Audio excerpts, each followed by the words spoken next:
clear your mind of questions, said Master Yoda in The Empire Strikes Back.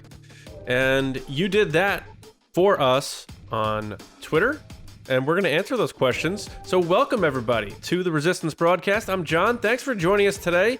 News has been a little light. It's the very last calm before the storm. We have Disney Plus Day coming on November 12th.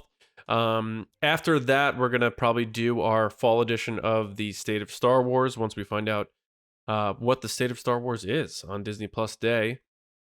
But Book of Boba Fett coming at the end of December, and the marketing for that's going to ramp up. But right now, things have been kind of quiet. So we figured, let's do an entire episode answering questions about Star Wars from all of you out there in the Resistance. And there's some really good ones here that are probably going to create some cool conversations. Who knows how many minutes we'll spend on each, but we have a bunch here, and I'm really excited to do that with James and Lacey. I'm John, by the way. What is going on, guys? How are you? It is November 1st. That means, Lacey, no, there's no more months after this for you. The time has come. Yeah. What? You said calm before the storm, and I was like, why is Star Wars replicating my life right now? Like, it's real now. It's real. You're in the end game, as you've said before. Mm-hmm. Yeah. So how you doing? I am tired. You're tired. That's okay. That is okay. James, what's going on with you, man? Probably not as chaotic, but what'd you do for Halloween? Well, we used to do where we're giving out candy and stuff, and I always like doing that, but now that we have Bennett and he wants to go trick-or-treating, we have to do the candy in a bowl thing.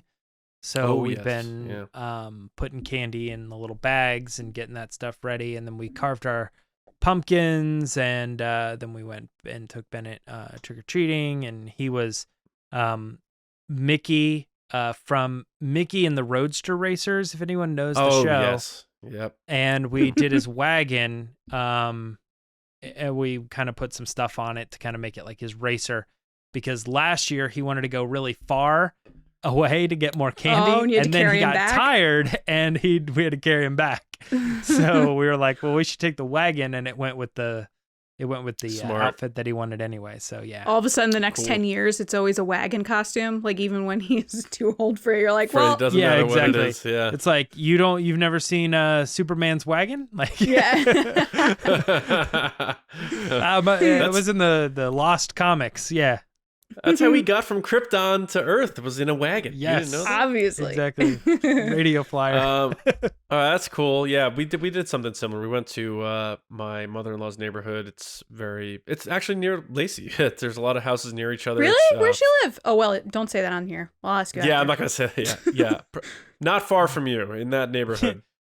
The one with the big tree in the front. Yeah, right. Like, this number house on this street. Yeah, no. Yeah. I realized as soon as I asked, I was like, do not give out an address. No, right. No, but yeah, we did trick-or-treating over there because we don't get trick-or-treaters here. Like, my house is near a school, and it's like a high school, and it's rural, and it's hilly very and rural, stuff. So yeah. But so we don't get any trick-or-treaters here, and it's not good for us to bring Johnny around in terms of those streets. So we're going down there this year, and he's dressing up as a Tyrannosaurus Rex, and he's roaring everywhere. So is he finally living out his dinosaurs. dream of being a dinosaur? Mm-hmm. Yeah, I think he's gonna forever just be that dinosaur, and it's gonna be tough to have him not wear that when it's not Halloween. So we'll see how that goes. Toy Story version or an actual dinosaur? No, it's not Rex. It's like it's not a bubble costume or anything like that. It's like a felt. It's almost like it looks comfy, but it like has a onesie. tail. Yeah, it is, and it has like the head of it goes on top. It almost looks like I think Bennett like had a very Bowser similar costume or something. outfit Yeah. a couple years ago, and it was so cute because when he would walk, the tail would wag. Oh, that's cute. Yeah. Yep. So that's what we got going on, and Daisy's just gonna be a pumpkin because we got this thing that fits over her body, and then her little arms stick out, and she's a little jack-o'-lantern. So That's like everyone's first Halloween is like pumpkin. Or the lobster pot. That's what everybody does. Anything like just like sturdy, chunky, and round or whatever. But it's her first Halloween, and obviously she won't remember it because she's 7 months old. But Anyway, good times though. Good times. But now it is Star Wars time. We are back. The costumes are off. We're back to our normal selves here, and we're gonna get into a little Ask the Resistance. Now, we haven't really talked about how we're gonna go about this. I don't know, like, do we want to take turns reading the questions? You guys want me to just read them and Just you we read go them. around? Yeah? Yeah, just go to the segment and then we'll read through the questions. Yeah, you're good. All right, I'm gonna go to the segment. I've been wondering, what are midichlorians? There it was. There was the transition to Ask the Resistance. And here we go. That was a little Norm Macdonald-y of me, but rest in peace. All right, our first question today is from one of our generals, JediJoie. And he asked, what are your favorite Star Wars sound effects? So let's just be quick. You know, I think we may have done a Kessel run on this before, but let's be quick and each pick one, your most favorite. So if you could narrow it down to one that's your favorite. Lacey, do you have a single favorite Star Wars sound effect that you love? Lightsaber turning on. Okay, any specific lightsaber? Because they are different. I probably, the first one that pops in my mind is like Luke, Anakin, Rey's, the blue one. But I also do like Rey's yellow lightsaber. Okay. All right. I don't know about different sounds, but I like lightsabers when they ignite slowly. Like some of them are like, and then the other one is like, Oh, like Vader's? For some reason, they like come out slower when it's a more intense scene. Yeah. That's what she said. James, do you have one? Do I have a favorite lightsaber sound or a favorite sound effect in general? Do you have a favorite sound effect in Star Wars? Recently, because of Galaxies of Sound, it's the little bombs in Phantom Menace that hit the ground. It was because of that video. The boomas? The boomas. Yeah, they're like, I don't know how to describe them, but they sound like a perfectly. They sound like a 3D model of a sphere hitting a 3D model of a plane, like boing or something. Yeah. Okay, that's very specific. All right, yeah, that's cool. Yeah. Boing, boing, boing, boing, boing. Like it's such a cool sound effect. I still got to go with Darth Vader's breathing. I just love anytime you hear that. It's very menacing, and you know he's coming, and it's very distinct. And I feel like you play that for anybody who's not even a Star Wars fan, they're like, "Oh yeah, that's Darth Vader." So Rogue One must have hyped you up the first time. I mean, every time, but that first time. Yeah, and even Empire, when Luke's trying to like look around, look for Vader, and you hear him first, and then he comes out. Right. And how they made the sound with the scuba tank, like Ben Burtt's just so genius and stuff. I love it. So, Vader's sound. All right.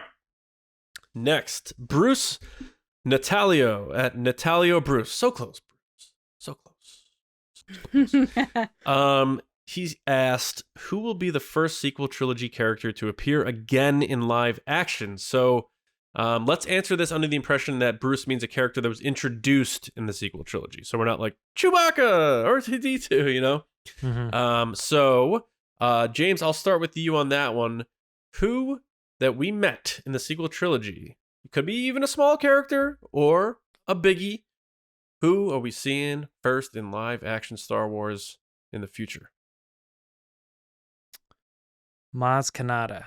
That was my answer. No. Ooh. No. I'm excited to see why you say that, though. Go ahead. I think it's for the same reason. I could go with my backup. No. Since I stole yours. No, you didn't steal it. I think that Maz Kanata is a character that is. They did CG basically in the first one. They did some motion capture too, but it was basically CG. And then in Rise of Skywalker, they really just leaned into like the animatronic and 3D version. So I feel like it's a character that would be easily brought back. But then on top of that, it's a way to bridge all of Star Wars because it's a character that's been alive longer than Yoda. And I don't know. I think it's an easy character to bring in at any point, and everybody's like, "Oh yeah, like that character would be around." And it's really cool when you have someone that is that's so wide time frame, because you're never gonna get to see like old Luke interact with Padme. It's just, that doesn't make any Right. sense. It's not going to happen. But you can always have Maz Kanata pop in High Republic or like 30 years after the sequel trilogy. It's a good, like it doesn't. really good pick. Yeah, it doesn't. Thank doesn't you matter, so much, John. Yeah. So Is it John's pick too? No. Oh. No. I'm going with BB-8. Smart. Why? Because he's easy to bring back. You don't have to worry about a voice. Yeah. You don't need to worry about having the actor voice or necessarily. They You got to have the rehire sound- JJ and his iPad. Why? What did he do for BB-8? That's the voice of BB-8. I think a lot of people think it's No, he's not. those other guys, he- and they didn't do He's it. Dio. He's not BB-8. He's BB-8 too. Yeah. He's not BB-8. All right. Well, it's kind of up for contention. I've never really gotten a solid. Ben Schwartz and Bill Hader are Yep. BB-8. They talked But they through a did- tube to make BB-8. No, that was Yeah. JJ. They said on It- Conan, Bill Hader on Conan in an interview with Conan O'Brien said, "I talked through a tube with Yep. Schwartz Schwartz. and JJ present." Yeah, JJ but present, yeah. I think it's. Never mind. We don't need to get into it. But look it up. Look it up. I'm James, pretty confident that they were James, involved James. and they were James. consulted. But the actual voice that it ended up being is something that JJ came up with. I don't think it was them. Came up with? We're talking about the voice. What are you talking about? The like sounds like. Brr, brr, brr, brr, brr, brr, brr. The recorded voices are Ben Schwartz and Bill Hader. Look How it is up. it two people? I don't. Bill Hader definitely goes around saying he's BB-8. So if Yeah. it's not him, he's going around saying it's him. Anyway, Yeah. J.J. Abrams did the voice of Dio. I think that's what James is thinking No. of. So BB-8 I mean, he will did, show but up no. in a live-action Disney Plus series, believe it or not. So that's going to be exciting. That's not based on anything. That's a guess. All right, next up, we Do have I get Lonnie. to go, or are you just going to skip me? Oh, okay. Because last I checked, I said great pick, and you go, thanks, John. Thanks. I jokingly So- said it because I was saying that I also thought Maz, but I didn't give my reason. Oh, okay. Do I not get to give a reason? I No, thought you think were did. done because you thanked me. Oh my gosh. All right. You set me up for failure there. She set me up the for reason- failure. The reason I think Maz is because one, she obviously knows Han Solo, so if Make Solo 2 happens, it's an easy way to link Solo to the sequel trilogy and to kind of call back to the book Last Shot. Yeah. Everything that James said, I agree with, that the span of time that she's available, like across different periods and eras of Star Wars works. And I could honestly see her come back for The Mandalorian if he travels there for some reason. Or Yeah. Book of Boba Fett. Yeah, he could Interesting. cross Yeah. even into those categories as well. It's not just the Do you movies. think Lupita Nyong'o would come back and do some? I think she would. voice Yeah. work? Because she seems pretty Yeah. open to it. She did, she didn't do any CG for Rise of Skywalker, but she just still did the Forces voice. of Destiny. Yeah, she did those too, right? Didn't she do those? I think she narrated it. I think and did like the prologue to it or whatever it was. Mm. Yeah, I know Maz obviously is the voice, but I don't know if it's her. I don't know if it's her. blank we bleep. Forces of Destiny. You're such a poet, John. Yeah, But anyway, I I think forget it what the would- words are. I think it would be an easy way, like James said, to just tie everything together. And she's around so long that, like, whether you're an older fan or a younger fan, you'd see that character and you'd be like, "Oh, it's Maz." All right, right on. Okay, can I move on now? No, we good. Mhm. Yeah. Now that I gave my answer, you can move forward. You gave your answer before. You I gave didn't an give my explanation this reason. time. I didn't give my reason. All right. So we're gonna skip Lacey on this one. Lonnie at brightest days. I like that handle, Lonnie. How positive. Yes. What do you hope for more in the next trilogy? A continuation of Rey's story, or something set years prior to A New Hope? For instance, High Republic or Old Republic. I'm gonna start this one. I'm gonna say a continuation of Rey's story, and my main reason for that, besides I want Daisy back, is I like the blank canvas aspect, and you don't have to worry about fitting things into other things that exist. They can look forward, and there's nothing there, and they can do what they want without worrying about writers and directors, wedging things in and stuff like that. So that's a big driving force for me. I like the idea of Star Wars looking ahead. I do want them to revisit and or not even visit Old Republic and do those types of stories. But I would love to see another blank canvas, especially now that you don't have to phase out, and that's a bad way of putting it, but the legacy actors and that sort of thing. Now that, they've had their conclusion, now it's really this open slate of potential here. So that's my pick. Lacey, you're up now. So what do you got on this one? So I'm going to be really boring this episode. My answer is also a continuation of the sequel trilogy. With Rey's story. Why didn't you say great pick then? Because I realized when you said it, I was like, oh, is this going to be me this whole episode? That it's like, no, my answer. Anyway, yeah, I love Daisy Ridley. She's the best. And I loved her character in the sequel trilogy. And I think there's so much potential there and things left to be said and adventures to be had. So I would want a continuation. I think her character just has more to do. All right. Mm-hmm. I'm with you. You know that. James? Side note, Lupita did do Maz's voice in Forces of Destiny. Looked it up. Cool. That's what we thought. Nice. Yeah. So I'm going the other way. Something else. So it was, is it just High Republic? Well, High Republic, Old Republic, or just something else? He said, for example. So yeah. But either way, it wouldn't really matter. I think right now, like we got the original trilogy, and then bear with me, like however you guys are seeing it or whatever. I guess I'll do it your way. We went back over here and we did this trilogy, and then we jumped over here and we did this trilogy. What I don't want to see is I don't want to see us being here and then going here and then going here and then going here. Like, I think we should either jump really far ahead, well beyond those characters passing. Like, there's no Rey. It's set, like, 300 years further or something. Or really far back. And then in 10 or 20 years or whenever they want to do it, go back when these characters are a little older. And I think by that point, it will also have helped the fans come and be excited again to see Oscar, John, and Daisy returning to these characters, and we'll bring back. We went and we did this other thing for a while, and that's cool. And we're all excited about the continuation of those character stories over there. But I think if you want to bring back these sequel trilogy characters at some point, I think Star Wars would be better to go away from them for a while and let it kind of sit with the public, and then approach it from a standpoint where it's a little past tense, where we have a little bit of a grasp on how that sequel trilogy is probably going to land us. And I think we learned a lot from the prequels in that sense. Yeah. We gave them like 20 years or so, and then we moved on to something else and kind of understood them a little bit better. All right. Next up, we have Alex Zoukas at Zubaka. What's up, buddy?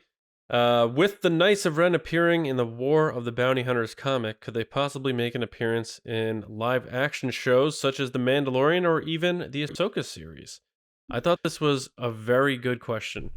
It made me excited to think about that possibility, and maybe seeing them in a pre-Kylo Ren stage is pretty cool too. It adds a little more reality to their existence.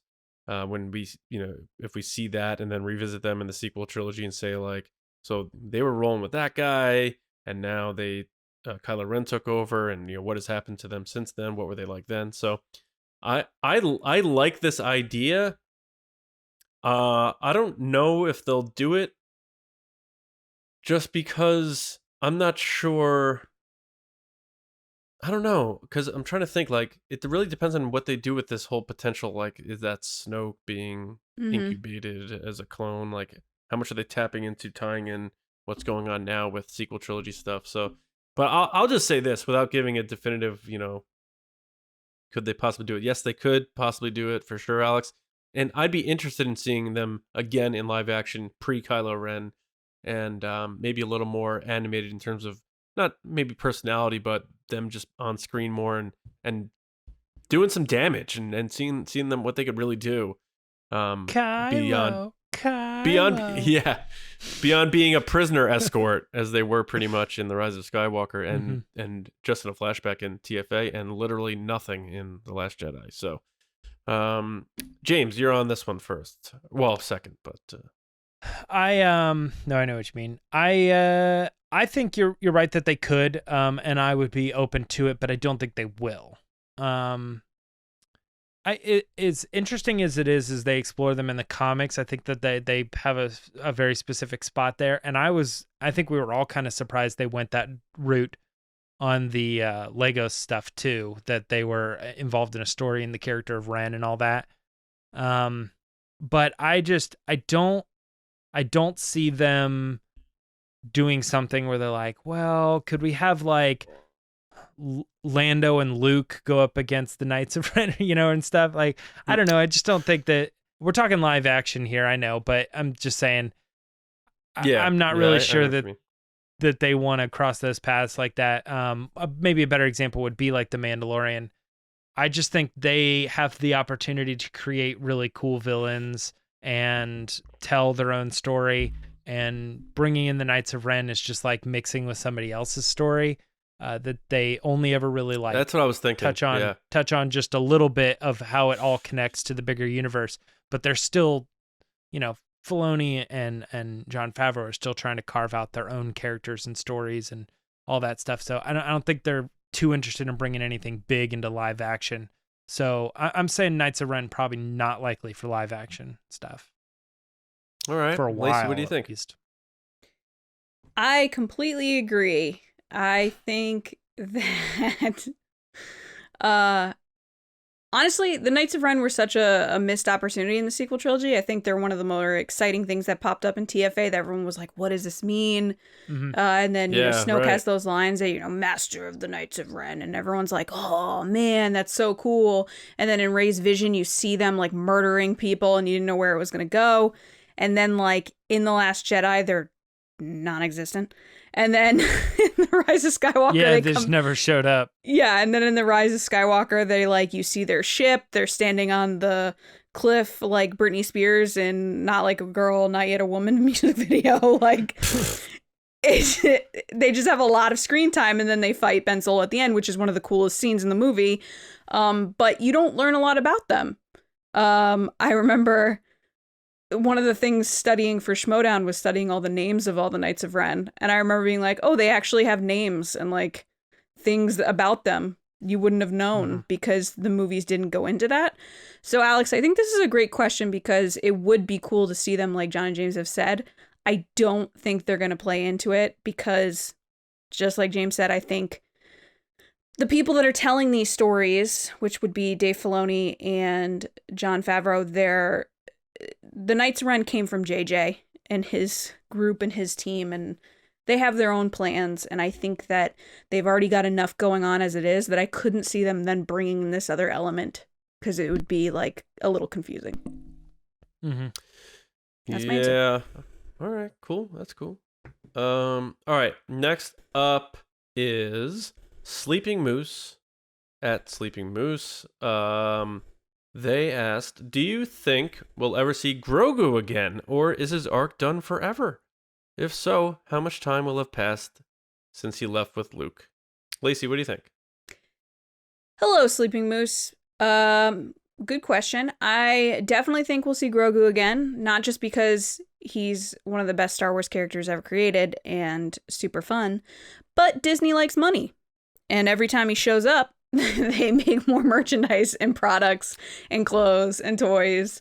And they've made a lot of money off Grogu. So I couldn't see them just being like, nah, he's done now.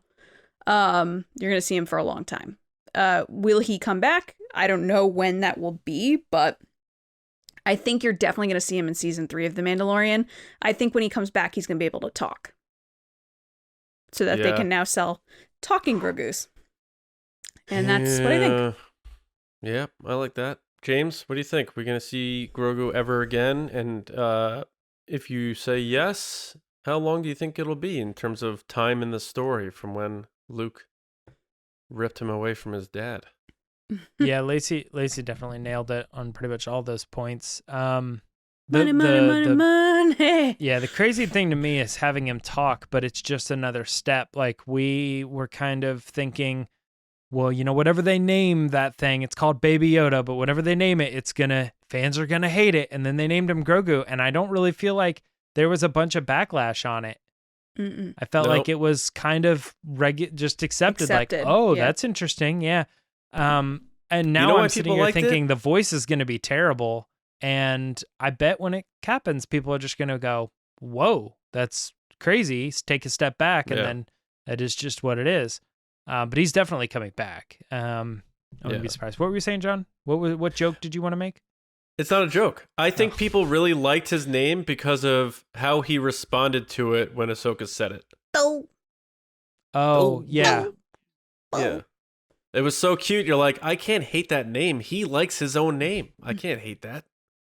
Yeah. Like, his name could have been Fart, and they would have been like, oh, little Fart. Come on. If so, how much time will have passed since he was with Luke? Gosh, I don't know. I think I even said this recently, and I can't even remember what I said, but I'm gonna throw out a year. I'm gonna say a year has passed. 1 year. He was with Luke. Yeah, I don't know. A year with Luke. I was you guys both said he was coming back episode 1 of season 3, and I think I toyed with the idea that you did not. I did not say that.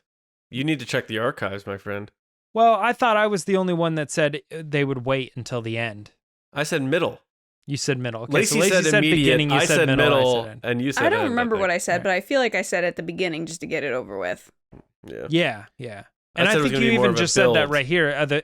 You really said he's definitely coming back for season 3, but I think that means like the definitely means like he's in it, like he's gonna be in it. So you think implies the whole thing. So James, you think Mando season 3 is when he's coming back, right? Sure. Yes. Why are you looking at me Yeah, like why are you that? being weird? Yeah. I'm being weird because it's like we all like, who knows, Like I probably said 3 James weeks doesn't ago, like I was probably like James feels like when we do speculation and predicting, he doesn't like being trapped into a wrong guess. It's just You know how many times I've feel been like wrong? somebody's gonna come back at me and be said like, so many wrong things. Lacey thought Kylo Ren and Rey were gonna get married and fly off in a ship together. Like, come on. Yeah, that I did say that. I didn't say married, but leave together. Yeah, that would have been a good ending. I still stand by that. Although his last movie absolutely bombed, so the more Adam Driver bombs happen, the bigger chance he has of coming back to Star Wars. So who knows? I feel so bad for him because he is such a talented actor. It's just like the projects he picks are not going so well. I've been slowly looking at the cast. wait, what movie are you talking about? The Last Duel did very, It made very like bad. $5. Oh yeah, but and then before that was Annette, which did very poorly. But here's the thing. I think that has something to do with like so much more, like the pandemic and stuff, because it's Ben Affleck, Matt Damon, Adam Driver. Like, what? I don't think so. I think the movie just wasn't well accepted. Yeah. Just didn't That's do what well. I'm saying. Like, it seems like a movie would be like, oh, I want to go see that. Are you gonna go see it? No, but I want to see it, kind of thing. I have no I think there interest was in just a seeing it. lot of that. Well, But yeah. I think it had got good reviews. Did it not? Yeah, I think it got Just decent nobody reviews, saw it. Yeah. I think I've been briefly just like scanning the scene, and maybe we could talk about this on the State of Star Wars, but scanning the scene of the main actors from the sequel trilogy and Chaos see like Walking bombed with Daisy. how they're measuring up, and like Daisy's wasn't a not real doing movie. Daisy's not doing too hot.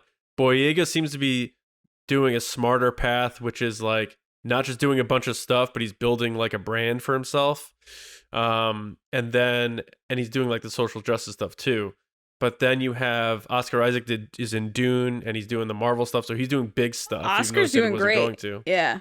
And then you have, but not he was so the most much. established out of the 4 of them going in. And then you Yeah. have Adam Driver, who it's like phenomenal talent. No one's doubting that. Nominated for an Oscar for Marriage Story.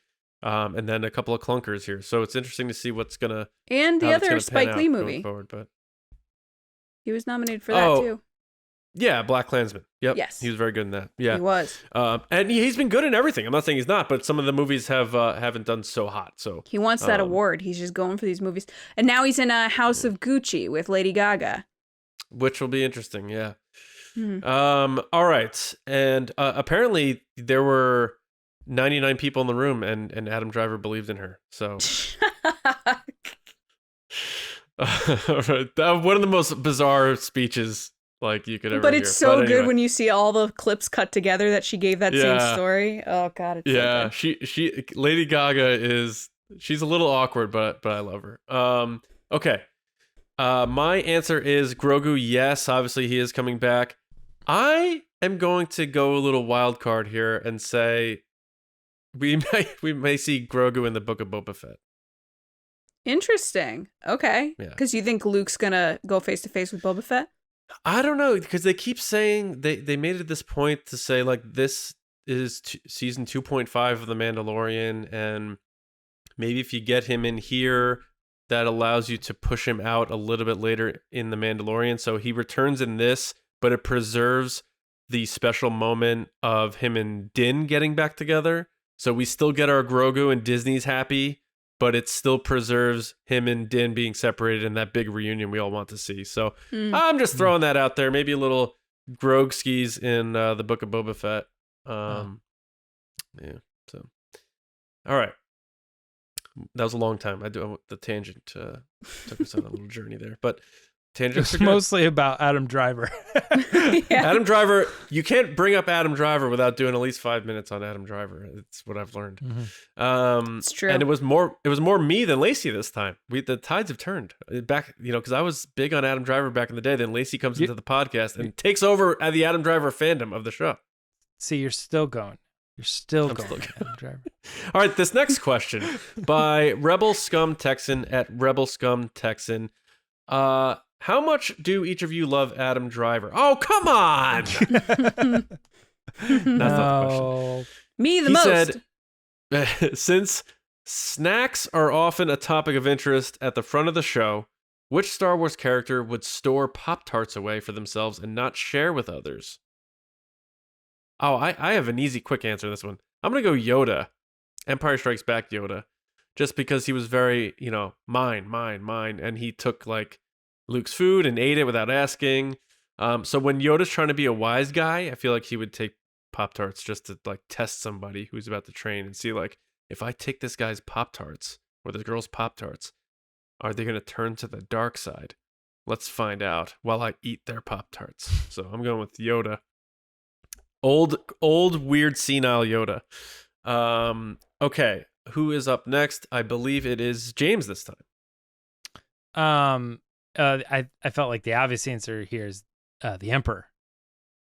The Emperor would have them manufactured in mass, and he would store them on his secret planet, Toaster Goal or whatever. And he would create the Frost Order, and it would just be... The Frost Order? How long did you prepare this answer? Actually, both of those weird puns just off the top. But holy cow. But no, I pictured him like just having armies, like aisles and aisles and aisles of Pop-Tarts, and him like showing them off like it's some sort of military feat, but it's really just an exercise and showing off. I don't know what the term there is, but he's got all this money, and he could toast them himself if he ever wants them toasted too. Yeah, exactly. He just hits like just do a little 10,000 zap at once. Yeah. Interesting. All right, Lacey, who is thieving the Pop-Tarts? First of all, great question. I love that you're calling out Pop-Tarts because we had that big debate, which is still ongoing, of what is the best Pop-Tart.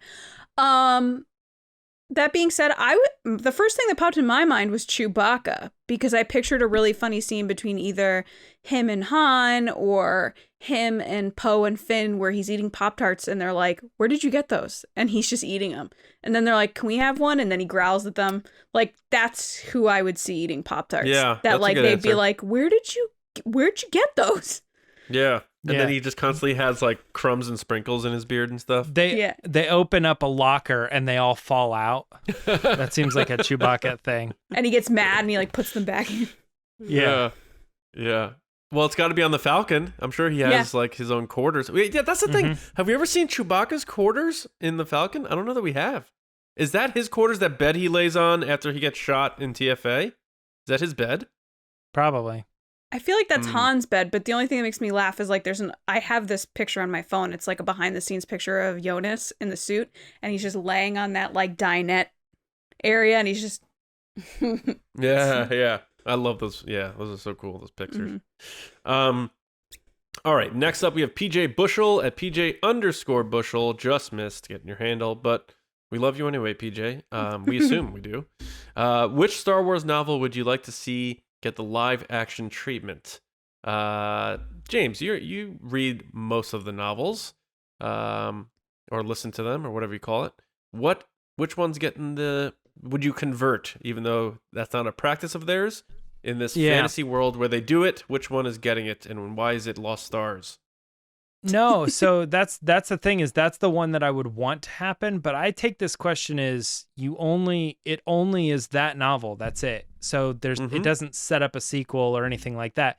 And Lost Stars ends on something where if they made that into a movie and then they never made the sequel, it would be like, I don't understand what the point is, it would be frustrating. So I had to take out a bunch of these ones because I was like, well, you can't do the second aftermath or third aftermath. Why don't we give you the opportunity to answer it as though they would make a sequel to it, so that you can pick the one you'd want the most? So the one I went with is one that I would still, under those rules, I would go Lords of the Sith. Okay. And why? I feel like that is because it's the one book that I feel like would make the most successful standalone, because you'd get Palpatine and Vader like being who they are, and everybody would be really excited about seeing that, and you'd introduce a fan favorite character in Cham Syndulla, and I don't know, I feel like that whole story and Free Ryloth, and it could be really something that people would consider compelling that they've never gotten into because they've never watched Rebels or Clone Wars or read the books or something like that. But it's an easy go-to anthology movie that they'd be able to adapt, and it would drive people to the theater because it would be, the Emperor and Vader in their prime, like killing people. So I think that would be the big draw of that movie. So that's what I'm going with, because the other ones, you have to make sequels to them, and it'd be tough. All right. A lot of Twi'leks in that movie then? Yeah. I can dig that. Although, didn't you say, wasn't it you who said you had an issue with live action Twi'leks or something like that? Because it looks like a hat. Yeah, I think you said that early on because we weren't sure we were going to get one in The Mandalorian. It was a while ago. You said you didn't know how it would translate live action. Then we got one. And you were like, oh, it's not too bad.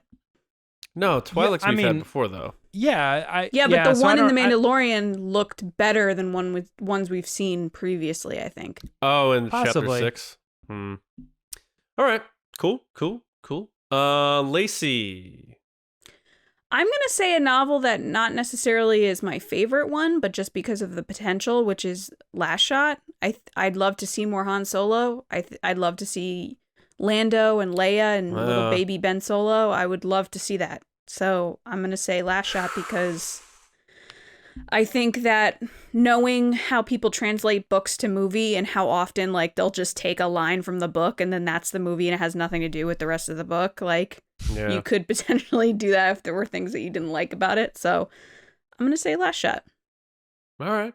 Right on.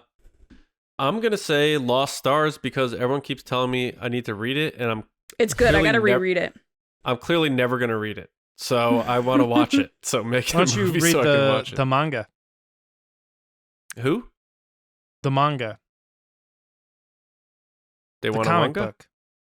It's a graphic novel from Japan. Yeah, it's the comic, if you will. Why don't you just say comic? Because it's a manga. Because it's not a comic, it's a manga. What's a manga? You just made that word up. It's anime.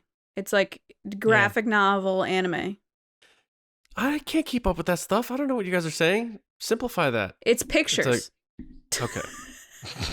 Right. They're drawings, John, but you read them backwards. Stars Lost. Yeah, exactly. No, All they right.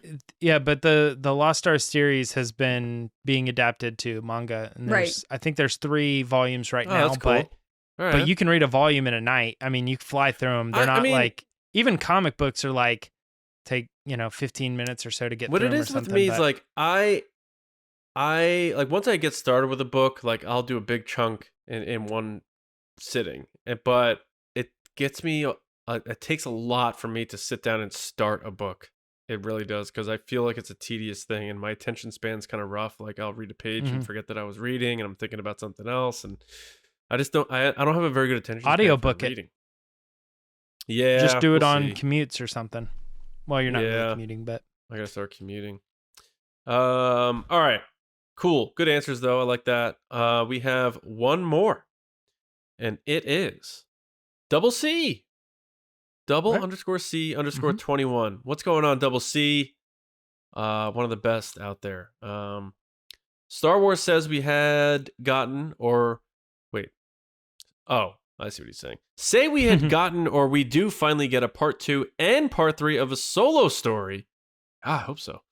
What are the major pieces of Solo story you'd want to see told? Hashtag makes a little too happen. Absolutely, buddy. Um, Man, that's a really good question. I think for me, I want to see what happened between Kira and Han. I think that's really important now that we're seeing what's going on with Kira, being the way more of a villain and lead role in Crimson Dawn. She's like super shredded. She looks like Jennifer Connelly now on the cover of the comic. Who knows what's going on? But clearly something happened more between them than what we were left with at the end of Solo. So I want to see that. I want to see Han and Chewie getting into more trouble together. I want to see those stories of, Han and Chewie broke into places more heavily guarded than this. I want to see that moment. I want to see, them dumping spice or whatever. I want to see him with Jabba. I want to see all of that stuff. And there's so many adventures they could take us on. It's perfectly primed for a serialized adventure series. So that's what I want to see, if they do it, and hopefully they do. So Lacey, what do you think? Same answer. I never got to go first in this, but that was my answer. Yes, you did. Yes, you No, I did. didn't. Yeah, you were the Okay. first answer, the big one, the Grogu one. But anyway, James. Same answer. Well, I understood the question to be aspects of Solo, like from Legends or something about his character, his story that we, didn't get to see in the movie. So, for instance, like, we heard about the Kessel Run, but then when we did the movie, of course, we're gonna do the Kessel Run, and I feel like Solo really knocked like all those off, like how he got his blaster, how he met Lando, how he met Chewie. They went through the whole checklist on Solo. So, to me, my answer was just that I feel like anything that I knew about Solo, there wasn't anything where I hope they did this. Other than I guess maybe meeting Jabba, would be the only thing that I can think of. But when I think of these stories and when I think of like what's an aspect of Solo that I want to see in these movies, it's when he's the guy who's swindling everybody. You watch him in the sequels, and there's no one left in the galaxy for you to swindle. It's like that's because he's been doing it for so long and has been in the game and in business with so many different people at some point, pulling tricks on everybody. You got to think he's got a number of years where he's just like constantly person after person after person jumping from this thing to this thing to this thing. And that's what I want to see. I want to see the adventures of Han Solo, two buddies out in the galaxy. That's my story. Not even so much. I mean, I want to see it too, like with Kira, and I think there obviously has to be a larger story, but like, what do I want out of those movies? I want kind of like, a young Star Killer, or not Star Killer. I don't know what I was thinking. Star-Lord, from Guardians. Yeah. Like I want him kind of just bopping around and pulling fast ones on people and stuff like that. Rocket a little bit too. That kind of style character. And Chris says part 2 and part 3, like he's thinking movies here. Yeah. But I think we've conditioned ourselves so much on a series at this point that I feel like that'd be the most And even like I think Ron Howard alluded to that. He's like, now that they're doing the Disney Plus thing, you know. Mhm. So yeah, I don't know. Interesting. All right, so that's it for those questions. So 8 of them. We knocked 8 of them out. Pretty good. So now we are going to send it to Lacey for our next segment. All right, guys, it's time for the Patreon podrace.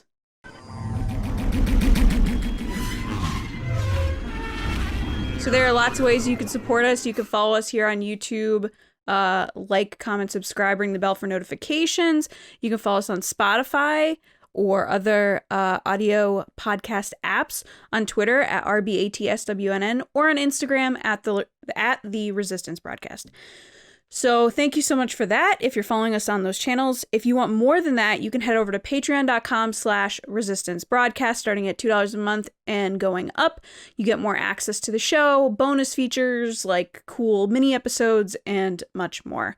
So this is the part of the show that we let our generals and spice runners chat with us. So first, I want to say thank you to our generals.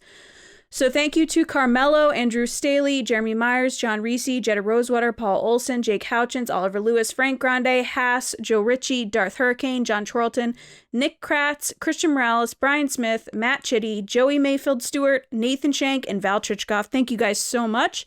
And for our Spice Runners, thank you, David Probus, Neil Shaw, Double C Chris, who we just heard from, Kendall Gilner, Ryan Wara, Dave Hornack, Micah Harrison, and Thomas Hennessy, who was our recent pod race. So this week we have General Andrew Staley.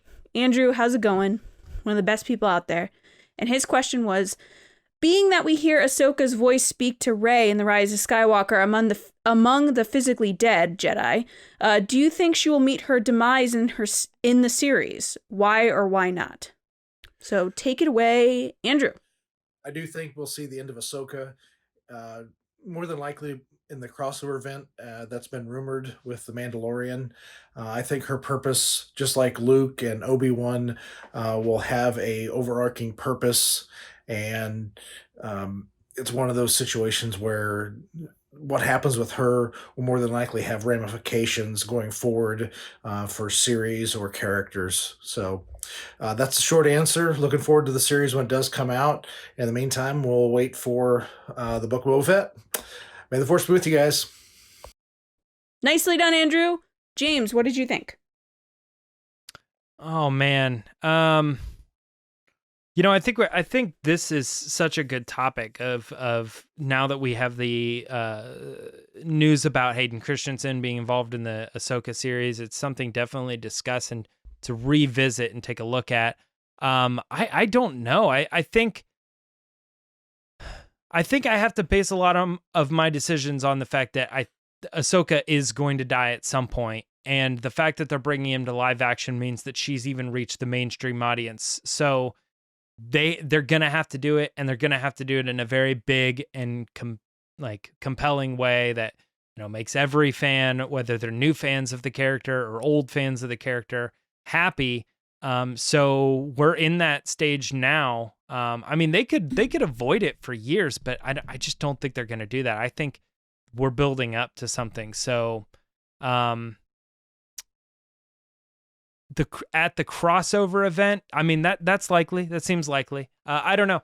I'll have to think about it more, but I like your answer. I like the way, you think it's going to go, and I'd understand that. So good one on you, Andrew. That's good answer. John? I'm surprised he said that. Because I feel like Andrew's more of like a hopeful fan, and he likes characters going on and stuff like that. But he made a great answer and a great point. It's gonna be. I mean, it's rumored, like you said. Good on you for saying it that way, Andrew. That it's a rumored like culmination event. I know they've sort of teased that, but it's never been formally announced like we're doing an Avengers thing. But that would be huge. Like James said, it would be a big moment for the most eyes to see it. And I think Dave Filoni, as he moves more and more into live action, and he's the one who's going to be obviously writing this thing, however it happens. I don't think he's going to be writing much more in animation, so I think live action is the way it's going to be. So it's either going to be in her series, which I personally think it might be, or this culmination thing. But great answer, man. And as always, I love that you had both TLJ and Rise of Skywalker there behind you in the poster, showing the balance in your house. So I think it's cool, man. But I hope you're well. Good to hear from you, and see you next time and in the chats and stuff. Thanks, buddy. Question: wasn't it Kathleen Kennedy who mentioned the rumored crossover event? I it wasn't rumored. She said it was building up to a crossover event. Yeah, I literally have Googled it right here. I was going to try to see if I she can said find something like that. Yeah, culmination or something. Yeah. Yeah, she said all leading up to an event culminating in, or something. I couldn't find the exact wording, but I don't think it's, because she was saying it's rumored in the sense that like we don't know exactly what that means. But right, we don't have more details. That something's happening. Yeah. Because like initially Ahsoka could have nothing to do with it. Because initially it was like the Ahsoka series, Mandalorian, Book of Boba Fett, and what's it called? The Republic one. Rangers of the New Republic? Yeah, those all together were going to culminate into this other thing. Mm-hmm. That's what I thought. Okay. Andrew, great answer. I actually really like this answer because, Jon Favreau obviously created The Mandalorian, but as it's grown with Jon Favreau, he's brought in Dave Filoni, and their relationship and their partnership has gotten so strong that so many elements of that story have grown past Jon Favreau to Filoni. It's like the best of both worlds. You get someone that's been working in this for so long with someone that's just a really big fan that wanted to tell their own stories. And I think you see that interlacing within the series and with Book of Boba Fett and with the Ahsoka series, that you're seeing these two people come together in a great way to tell an awesome story. That being said, I think that one of the most epic ways to come to an epic, end of this story for The Mandalorian would be something like Ahsoka dying, because what better way to tie it to everything else that's come before it and just show the weight of this story within the Star Wars saga and legacy than to have a character like that die within this crossover event that is going to be crazy as it is. So I really liked your answer. As always, you're great. You do great job with everything. So yeah, that's it. Back to John. All right. Yeah, I mean, we have a few minutes. I don't know what else we can touch on, if you have anything on your mind or anything you saw online that was cool. I did see, Lacey, you had brought this to our attention, the Visions action figures that are coming out, but they're not Hasbro. Wait, what? Yeah, they're making Visions action figures through Bando Press, which is under the umbrella of Bandai. They're in Japan. It's kind of like the Figuarts figures that they have.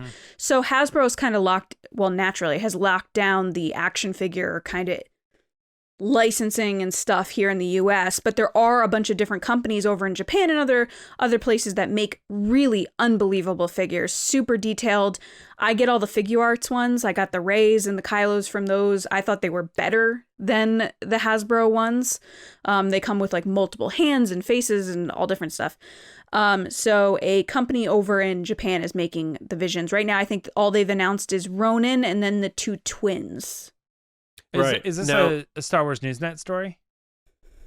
It's just everywhere. They just kind of announced it. We covered it. Yeah. But... Oh, yeah, because I just Googled it and I wasn't able to... I mean, it's not that it doesn't exist. I'm saying I wasn't able to find it right away, so I thought it's a little tricky because it's buried... Get the news. Right. It was buried on their website and buried in their Instagram, so it wasn't like a press release type thing because, again, Hasbro kind of has the lockdown here, so they're not going to... Those look cool. Yeah. So are these more of like posums than sort of like prototypical action figures? Like, what do these are these comparable to like Black Series? Like, what do people like hold stock on these as, if you were to say a comparable thing from Hasbro? It's a Black Series 6-inch figure, but it's more detailed, and it comes with, I don't know if I have one around. I'm trying to think if I have a Figuarts one. To be fair, I think John, I think when I'm looking at the joints, like one of the twins, like their arm right here, it doesn't look like there's anything there that would allow it to bend. So I think the point is like it's 6-inch, like it's still 1/6 scale, but it looks like a figure that you would take out of the package and set up and never touch. Like a display figure. In this form, this is their pose. This is what it is. Because it doesn't really look like any of the joints move on any of the That's- characters, unless they're I mean, like just different. Like I'm curious to see if they're gonna do anything with Hasbro with these things, because I know everyone's biggest complaint lately has been like Hasbro's 2 years behind everything that comes out, and I think people are fair in saying that. Like people were talking about, they just put out the Werner Herzog figure, who honestly I almost forget that who's in the Mandalorian at this point.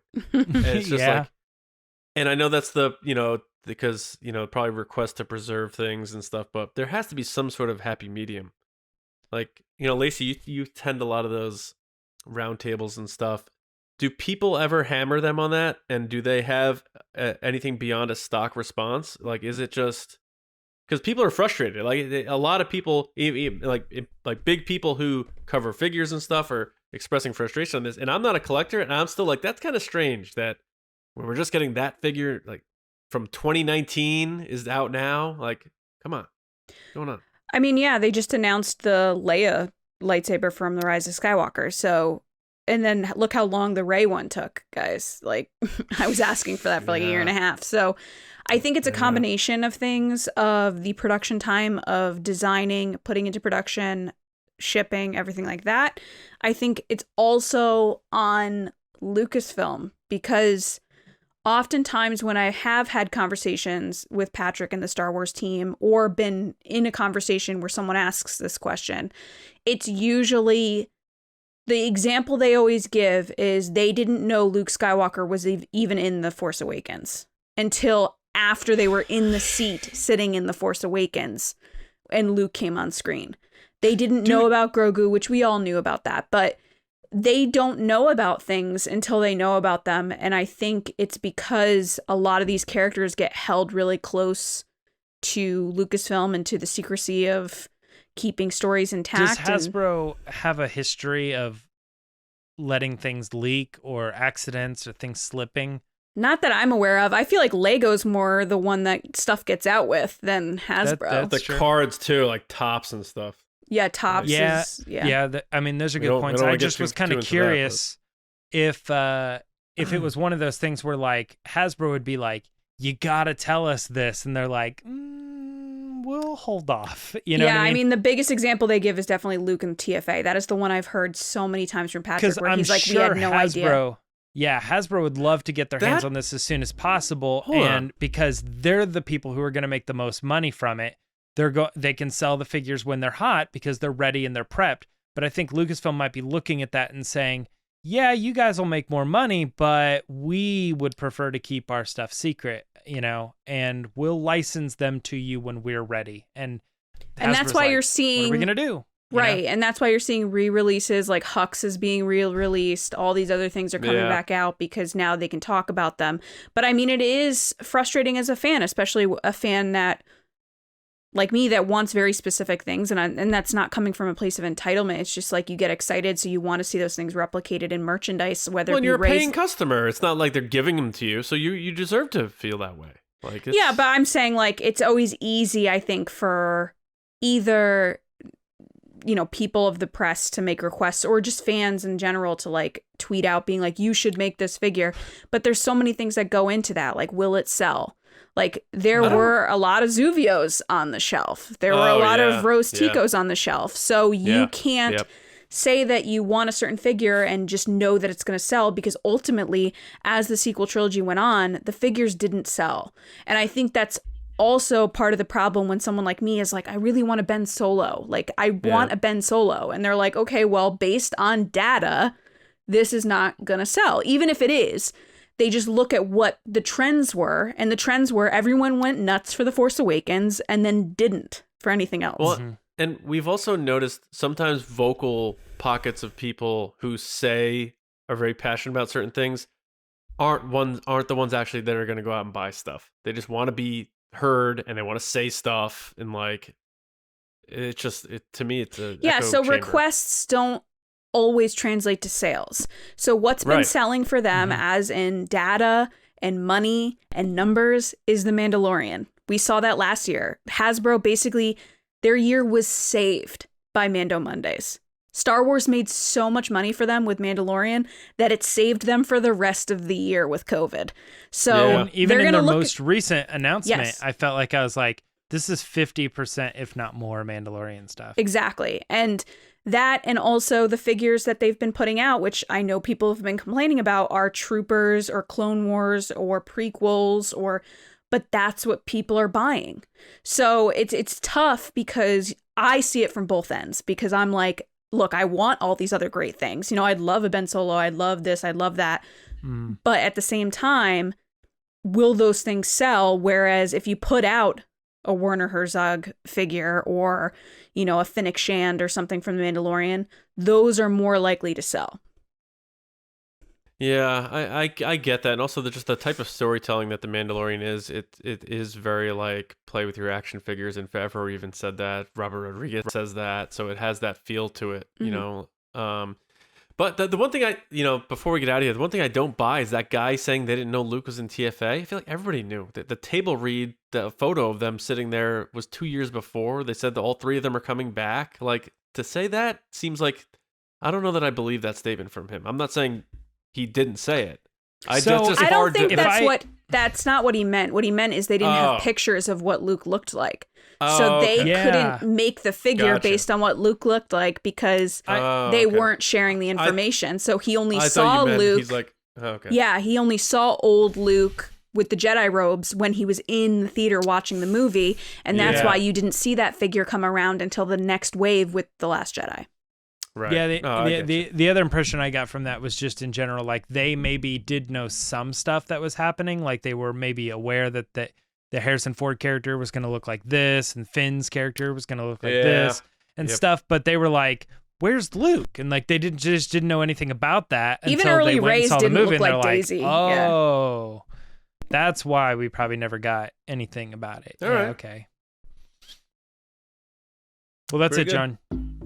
That's how I keep up to date with these action figure things. Because we should get a guest on the show that's very in tune with action figures and stuff like that. I have a debate between them and Lacey about.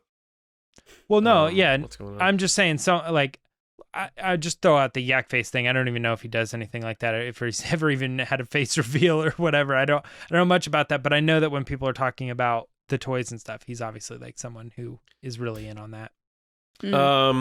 Well, Lacey, thank you for the education. As always, I will check in with you next time I need to know what's going on, because I am oblivious when it comes to action figures. If they're not Power of the Force, jacked up 1995 action figures. All right. So thanks everybody for listening and watching. We hope you like this. We do this once in a while. We do all Ask the Resistance, and obviously the Patreon Padres. Great job, Andrew. And of course, a little open chat there at the end. We hope you enjoy.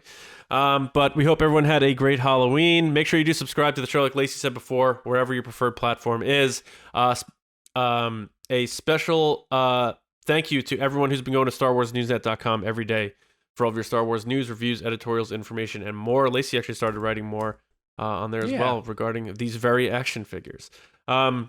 You can find me on Twitter at Johnny Hoey, writing and editing at StarWarsNewsNet.com, and my movie podcast, Just Like the Movies. Next up is Happy Gilmore. James. You can find me on Twitter and Instagram at Myra Trunks. Lacey. People could find me on Twitter and Instagram at Lacey Gillerin. All right, we will be back on Thursday. We talked about her a little before, maybe a little bit more about Ahsoka Tano. And we'll just leave it at that, but it should be a good one. So enjoy your weeks. Happy November, everybody.